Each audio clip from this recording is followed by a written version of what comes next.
রমজানের শেষ রাত মানে এক আকাশ পরিমাণ কান্না, এক বিশাল সমুদ্রের প্রার্থনা আর এক বুক ভরা হাহাকার।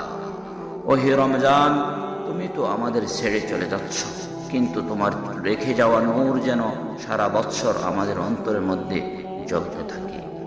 আল্লাহ, তোমার কাছে আমরা একটাই চাওয়া, আমি এই রমজানের মতো সুন্দর জীবন পেতে চাই। শুধু এক মাস নয়, পুরো জীবন পেতে চাই। সেহরি শেষ হলো, ইফতারের সমাপ্তি ঘটলো, কদর রাতও অতিক্রম করলো।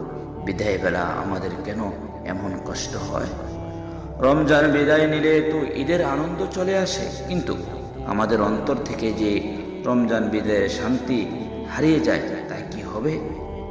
রমজানের বিদায় মানে শুধু একটি মাসের শেষ নয়, বরং আমাদের জন্য এক অপার রহমতের দরওয়াজা ধীরে ধীরে বন্ধ হয়ে যায়, যেটা শুধু আমরা রমজান মাসেই পেয়ে থাকি।